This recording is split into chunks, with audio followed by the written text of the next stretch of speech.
Noong mga panahong namamayagpag ang pangalan ng ating nag-iisang pambansang kamao, Manny Pacman Pacquiao, ay tila nangunguna at kinatatakutan sa ibabaw ng lona ang mga halimaw na Pilipinong mandirigma. Dahil kapag marinig pa lamang ng ibang lahi na Pilipino ang kanilang makakalaban, ay batid agad nila na malaing kantong nakarobos ang kanilang makakasuntukan at makakapatayan. Dahil sa galing at lakas nito, makipagbuntalan. Ngunit sa kasamaang palad, mula nang matalo sa kanyang huling laban at magretiro ang ating nag-iisang pambansang kamao, Manny Pacman Pacquiao, ay tila ba mga nawalan na ng gana at nawalan ng disiplina ang ating mga panibagong boksingero. Di tulad noon na talaga namang sinasabayan ng mga Pinoy boxer ang bigat ng training ng ating nag-iisang pambansang kamao, Manny Pacman Pacquiao, at disiplinado sa mga masusustansyang pagkain. Subalit ngayon ay tila nangagsipaghina at tila palaging ang pagkaubos ng hangin ang palaging ikinakatalo ng ating mga kababayang halimaw. Pagpapatunay lang ba ito na bumabagsak na ang kalidad ng pag-iensayo sa bansa natin at ang pagtagal ng hangin hanggang round 12 at pagkuha ng timbang ay tila isang napakahirap na suliranin. Subalit kahit unti-unti nang nauubos ang mga kampyonato natin, mga kaibigan, ay mayroon pa rin naman tayo mga papausbong at patuloy na nagwawagayway ng ating watawat at nagbibigay karangalan sa ating bansa upang makilala ang Pilipinas. Tulad na lamang nina Marlon Tapales na sa ngayon ay may hawak ng WBA at IBF Super Welterweight belt, former IBF Super Flyweight Champion Jerwin Ancahas, former WBC Featherweight Champion Mark Magnifico Magsayo, former 4th Division World Champion Nonito the Flash Donaire, at ang ngayon isa sa pinakaabangang halimaw ng Philippine Boxing Society na walang iba kundi si Miel Fajardo alias the Silent Assassin na tirador ng sodium at betchin. Hindi biro at talaga namang Malacanang ang bala ay kamoting balinghoy na may pulbura ang mga birada nito, mga kaibigan. Sa katunayan niya po niyan ay siya lang naman sa kasalukuyan ang may hawak ng pinakamabilis na knockout win sa buong mundo. Tinapos niya ang kanyang kalaban sa loob lamang ng 6 na segundo na talaga namang ikinagimbal ng buong mundo.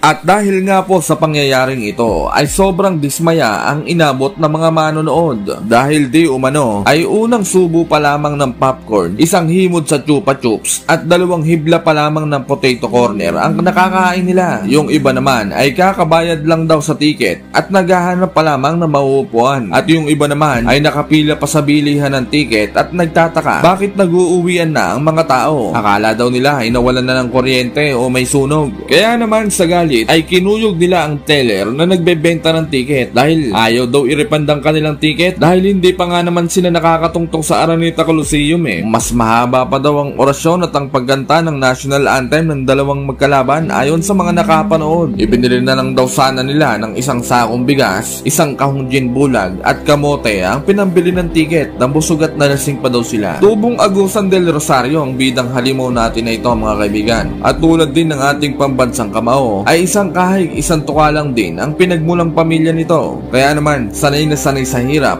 at mga bugbugang trabaho ang pangangatawan nito. Kahit nga daw magtulong ang 2 kalabaw na bad trip, ay hindi daw uubra dito sa hilahang lubid at palakasang magmukbang ng talahib. Kaya naman, sa kagustuhang maiahon ang pamilya sa hirap, ay nagdesisyong sumabak ang tinaguriang Silent Assassin ng Pilipinas at ilagay sa isang hukay ang isang paa sa pakikipaglaban sa ibabaw ng lona. At dito na niya simulang gigimbalin ang mundo ng boxing.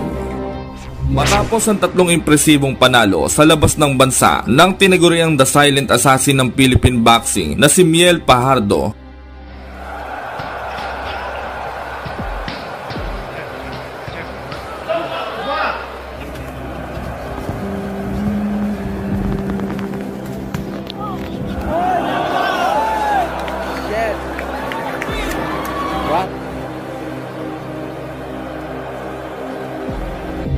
Tatlong taon lamang ang nakalipas. Muli itong umalis ng bansa at nagtungo sa bansang Dubai upang muling dumayo sa ika-4 na pagkakataon sa kanyang ika-11 laban para sagupain ang Noy undefeated na bata at kababayan ng isa sa boxing legend, Marcos Maidana, na walang iba kundi si Agustin Mauro Gauto alias El Avion, na ang ibig sabihin ay eroplano na ang lipad ay paurong na pasalungat sa hanging habagat.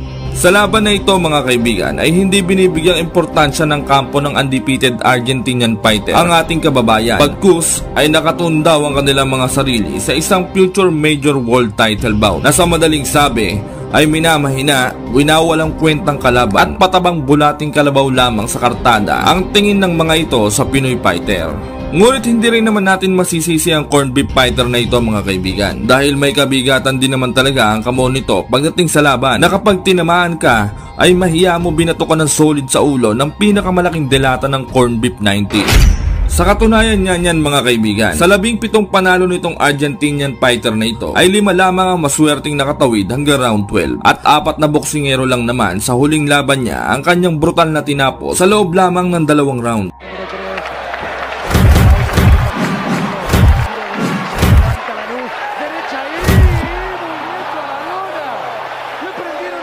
En la primera definición acá había una marca Martín antes del límite de jurado.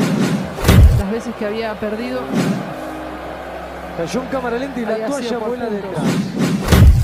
Se apuró el rincón. Kaya naman hindi katakatakang sa edad lamang na 21 ay naging isang world title holder na din ang Argentinian fighter na ito. Kabilang na dyan ang South American flyweight title, WBO light flyweight title, IBF Youth Flyweight title at WBO International Light Flyweight title.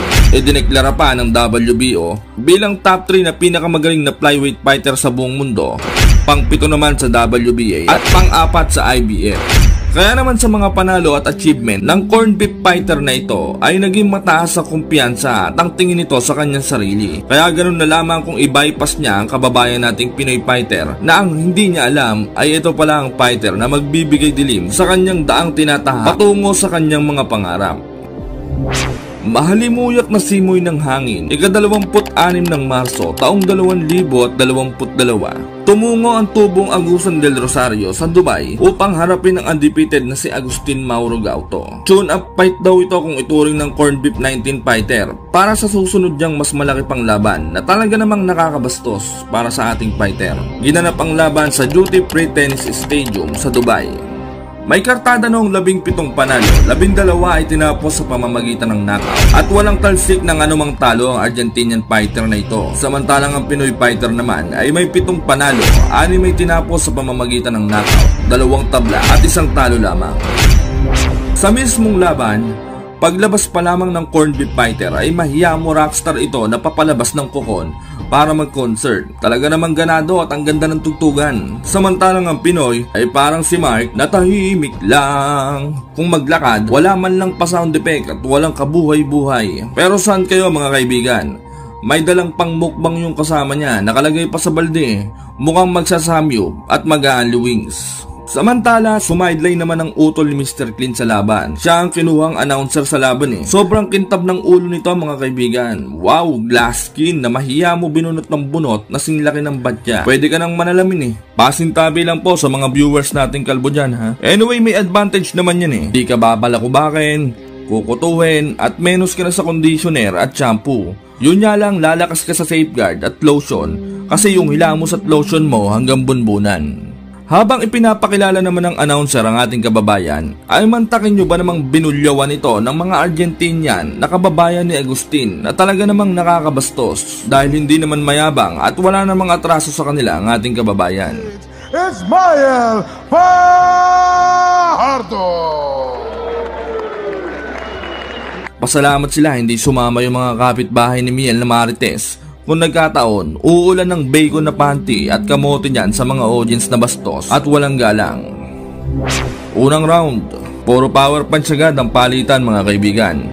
Unang nakasolid ang Mexicano, ngunit makunat ang kababayan nating pinaglihi sa sangkalan at gumaganti ito ng matitinding mga body shot na mahiyamo sipa ng kabayong bodybuilder.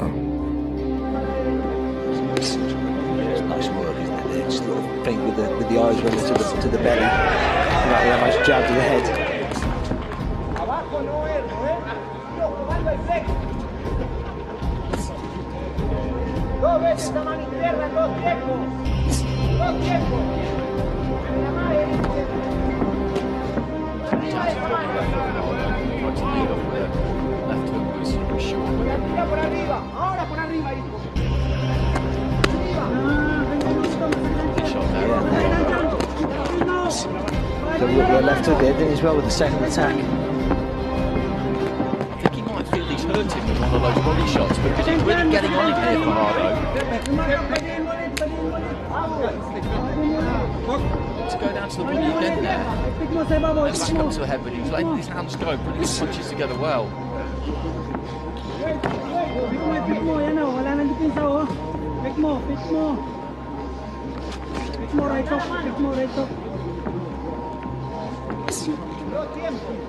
Solid jab in there from Galto. He needs to be a bit busier. Closes the space down when he throws that jab, doesn't he? Steps into it. And he needs to, because Fajardo just stays kind of on the borderline. He takes those feet out well. Do you think he got through solidly with one of those body shots? Yes, particularly the second one for me. He's just gone into a shallow bit, hasn't he? Galto. Not hugely, but something registered there, definitely. Into the final minute of round one. Sharp left there left hook. A nod of the head there from Galto. They both land at the same time. He's having a good opening round here for the Filipino fighter. This is already. Bago matapos ang round 1, ay isang kahindik-hindik na suntok ang tumama sa bahay gilagid ng corned beef fighter. Tinamaan ito ng solid na left hook na mahiya mo hinampas ng Coco Lumber na bako-bako. Oh, beautiful left.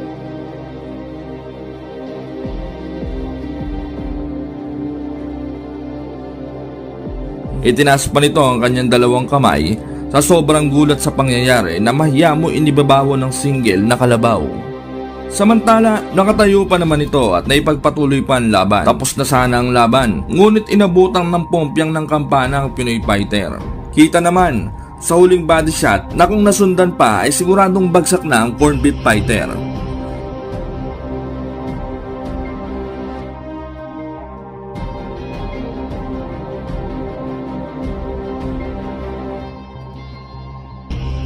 Round 2, halatang lambot na ang Argentinian, samantalang ang Pinoy halatang gusto nang tapusin ang laban.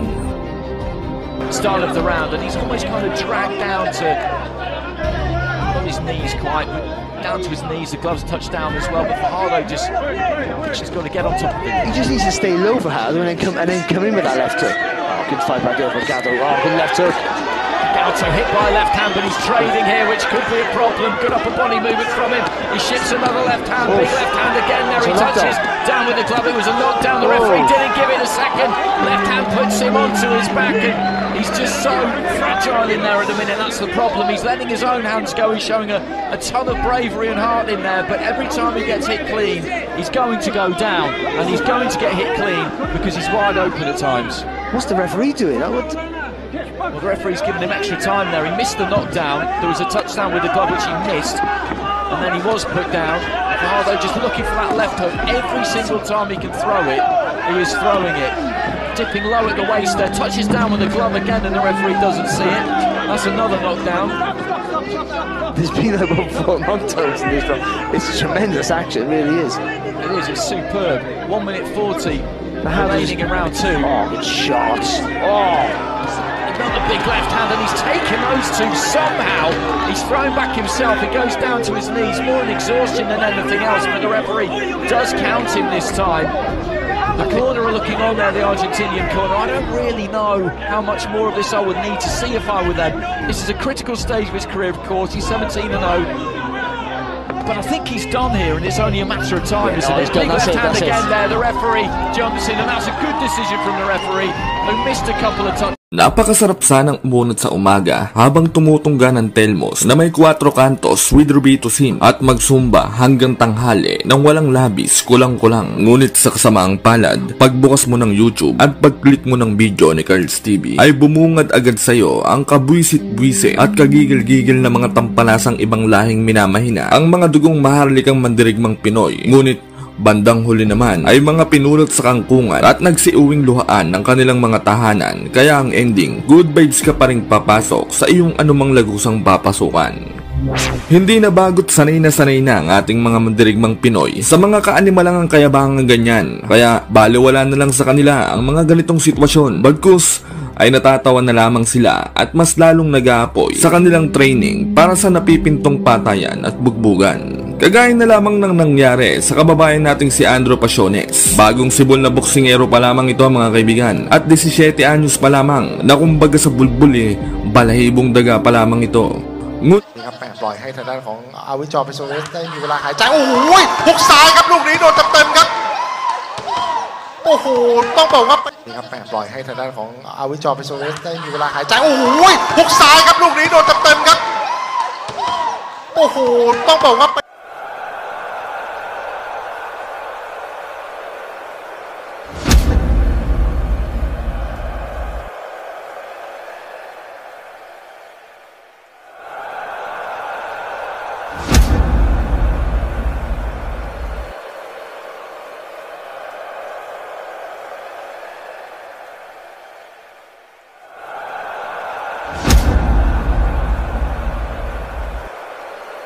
Ngunit sa kasamaang palad niya po ay hindi rin niya po ito nakaligtas sa mga hambog at tampalasang mahilig sa insaladang animal na ibang lahi.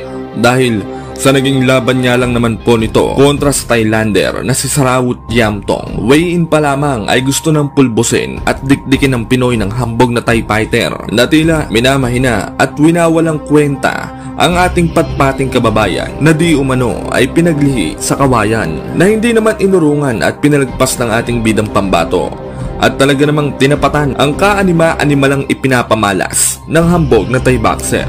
Halatang nagpapakyut at nagpapapansin lang sa mga modelo akala mo naman talaga igop. Bago ang kanilang laban ay puro talaknagad ang lumalabas sa bungangang may kulani ng hambog na Thai boxer na ito mga kaibigan. May pa-post pa sa social media na nasobrahan daw sa margarine ng ating kababayan at kinulang naman daw sa vitamin B69 at keratin dahil mas marami pa daw ang tadyang at kalansay kaysa sa laman at pitso nito. At hindi daw porkit bata pa ito ay kakaawaan niya na daw ito at bibigyan ng partida.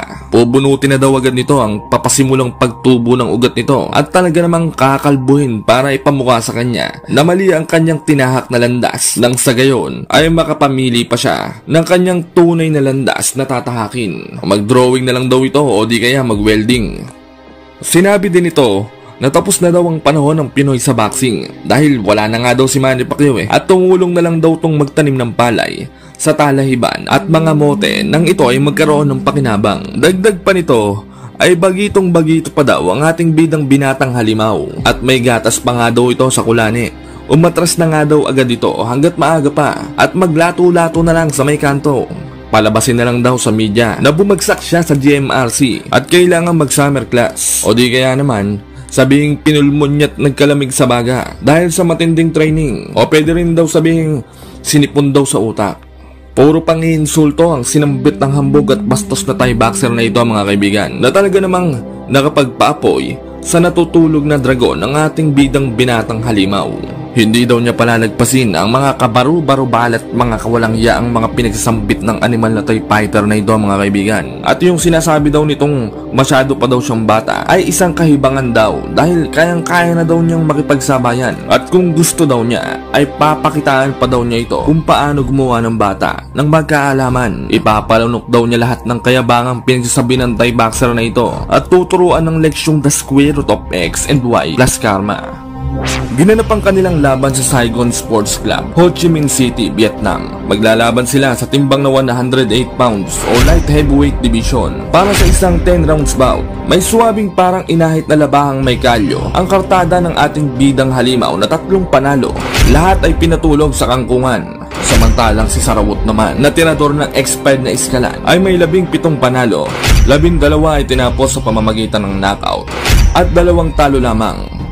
Bagamat walang talo ang ating kababayan kumpara sa Thai boxer na ito mga kaibigan, ay tinuturing na heavy underdog pa din ito ng mga boxing analysts dahil di umano ay luging-lugi daw ito pagdating sa experience at wala pa naman daw itong napapatunayan. Kaya sa online betting site, napakarami talagang pumusta sa Thai boxer na ito mga kaibigan. Meron pa nga nakipagpustahan ng palit nanay at palit edits Sa mismong laban, ang lakas ng pausok at effects ni Sarawut Yamtong mga kaibigan. Halatang may kinikilingan, palibasa teritoryo At talaga namang hanggang Vietnam ay maririnig nating may naglalato-lato pa rin. Uso din pala yun doon. Samantala, grabe, ganadong-ganado ang Thai boxer. Parang nakaisang dosenang robos oh. Yun nga lang, nakalimutan niyang magsuklay para tuloy bulbul ng kambing ng 3 dekada ng walang ahit ang datingan ng buhok oh. Sa kabilang banda naman, ang ating bidang Pinoy naman ay simpleng-simple lang. Wala nang paupausok at pakupakulo at tila pa shy type effect pa sa handaan. Ubos naman ng isang palangga ng Shanghai. Unang round, umatikabo na kaagad ang kisian ng 2 fighter. Agresibo ang Thai fighter, samantalang si AJ Pasiones naman ay nagmamala Crawford na galawan. Naghihintay ng tamang panahon sa pag-counter. Napakapasensyoso, parang hindi 17 anyos ang datingan matured na matured. Samantala, ang Thai fighter naman ay talaga namang sobrang yabang pa rin. Napaka-inutil, nakakabwisit tignan mamaya sa pambato namin.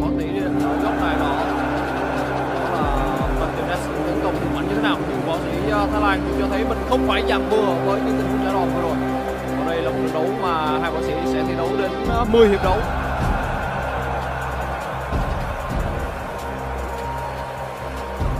Năm năm trước, ở Cuba, ông John Martinez đã đến với Việt Nam làm quen 5 năm để có thể giành được một thành tích rất tuyệt vời.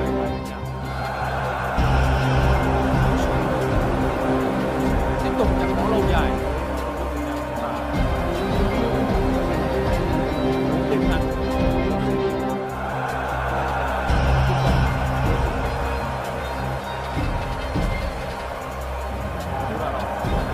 rất nhanh, cũng là phút tốt đến từ Martinez.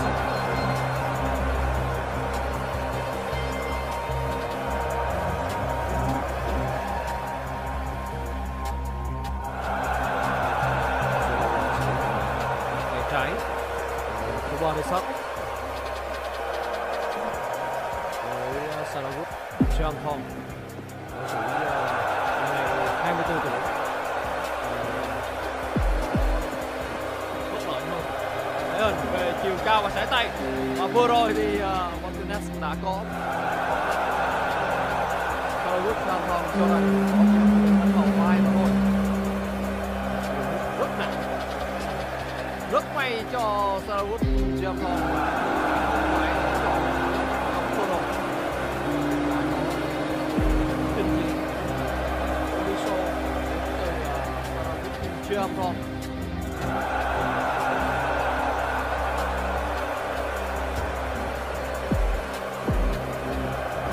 Rất tốt, đó là những cú đánh cực kỳ biến hóa đa dạng từ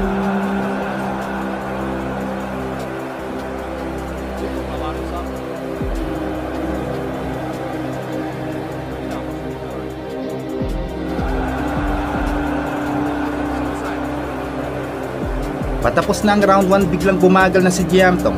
Mukhang natunaw na ang amats nito at siguro ramdam niya na ang lakas ng suntok ni Pasiones, kaya nagdadalawang isip na itong sumugod.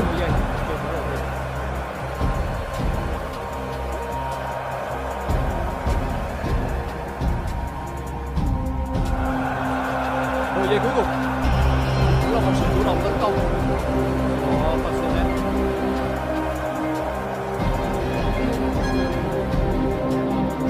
Round 2, panandali ang tumigil ang mundo dahil sa round girl. Grabe, ang laki ng billboard na hawak na may nakasulat na round 2. Sa round din na ito mga kaibigan, ay dito natutuldukan ng ating bidang halimaw ang hambog at mayabang na Thai fighter at gugulantangin ang mundo ng boxing.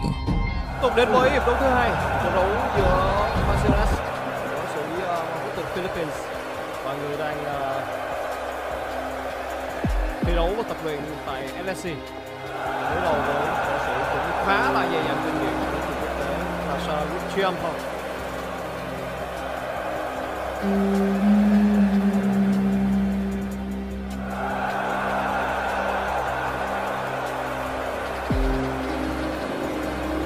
Đây là những sự chủ động đến từ võ sĩ tóc tai đỏ, người đang mang găng vàng đỏ. Chủ động, tầm thủ tốt của Pasiones.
Và đây là một cú đấm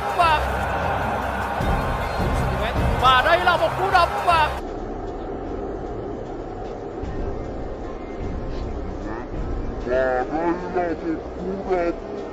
có khả năng anh sẽ khiến cho đối thủ bị hạ knock out. Những bước chân loạn choạng và đứng không